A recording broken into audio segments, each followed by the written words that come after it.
Wow! আজকে কড়াইশুঁটির কচুরি রান্না করব। কড়াইশুঁটি আর আলু সেদ্ধ করে নেব।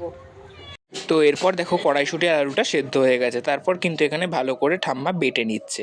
আর শিলনোড়ায় বাটলে কিন্তু এর স্বাদ একটা অন্যরকম হয়, তো খুব মিহিভাবে এখানে বেটে নেওয়া হচ্ছে। তো দেখো এখানে বাটা হয়ে গেছে, তারপর এর মধ্যে দিয়ে দিলাম লবণ, হলুদ, আর এরপরে দিয়ে দিচ্ছি জিরে গুঁড়ো, আর জিরে গুঁড়োর পরে দিচ্ছি লঙ্কার গুঁড়ো, আর এখানে কিন্তু কাশ্মীরি লঙ্কার গুঁড়ো ব্যবহার করেছি। তারপর দিয়েছি কালো জিরে আর অল্প চিনি দিয়ে খুব ভালোভাবে এখানে চটকে নিতে হবে।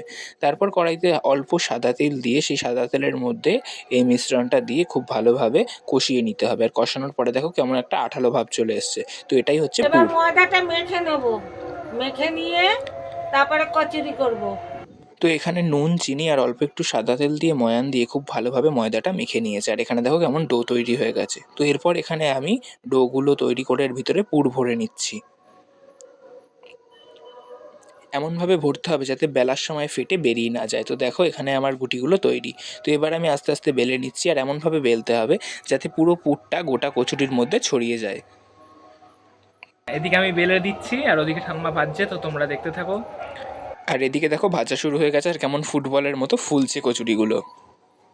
তো এদিকে আমাদের ভাজা প্রায় কমপ্লিট। তো আজকে শীতের সন্ধ্যায় করছি কড়াইশুঁটির কচুরি আর মাংস। তো ওদিকে ঠাম্মা কড়াইশুঁটির কচুরি রাঁধছে, আর আমি ভাবলাম মাংসটা রান্না করতে থাকি। তো তোমাদের সাথে আজকে মাংসের রেসিপিটা শেয়ার করছি, তোমরা দেখতে থাকো। তাই প্রথমে এখানে নুন হলুদ মাখিয়ে খুব ভালোভাবে আলুগুলোকে ভেজে নিচ্ছি। আর আলুগুলোকে কিন্তু বেশ লাল লাল করে ভাজতে হবে, না হলে কিন্তু সেদ্ধ হবে না। তো এরপর এখানে মাংসগুলোকেও কিন্তু ভেজে নিতে হবে খুব ভালোভাবে লাল লাল করে। তারপর ভাজা হয়ে গেলে দেখো আমার আলু আর মাংস ভাজা হয়ে গেছে। তারপর ওই একই তেলের মধ্যে আমি দিয়ে দিয়েছি ফোড়ন, শুকনো লঙ্কা, তেজপাতা আর গোটা গরম মশলা ফোড়ন। এই ফোড়নটা দেওয়া হয়ে গেলে এর মধ্যে একটু ভাজা ভাজা হলে দিয়ে দিয়েছি পেঁয়াজ কুচি আর কাঁচা লঙ্কা কুচি।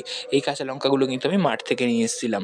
তো দেখো এগুলো একটু ভাজতে হবে, ভাজা হয়ে গেলে দিয়ে দিয়েছি আদা আর রসুন বাটা। এটা দিয়ে ভালো করে কষাতে হবে। তারপর একটু কষানো হয়ে গেলে এর মধ্যে দিয়ে দিয়েছি টমেটো কুচি। আর টমেটো কুচি দেওয়ার পরে এটা থেকে একটু জল ছাড়বে। তো তারপর দেখো ছাড়ার পর এর মধ্যে দিয়ে দিচ্ছি একে একে হলুদ গুঁড়ো, নুন আর জিরে গুঁড়ো। আর অবশ্যই এটাতে ব্যবহার করতে হবে কাশ্মীরি লঙ্কার গুঁড়ো, না হলে কিন্তু কালারটা ঠিকঠাক আসবে না। তারপর দেখো কি দারুণ কালারটা এসছে। তারপর এর মধ্যে সেই ভাজা চিকেনের টুকরোগুলো আর আলুগুলো দিয়ে খুব ভালোভাবে কষিয়ে নিচ্ছি। তো এদিকে আমার কষানো প্রায় হয়ে গেছে, তাই কষানো হয়ে গেলে এর মধ্যে দিয়ে দিলাম জল। আর জল দিয়ে এটাকে একটু ফুটতে দিতে হবে। তারপর শেষে দিয়ে দিচ্ছি গরম মশলা বাটা।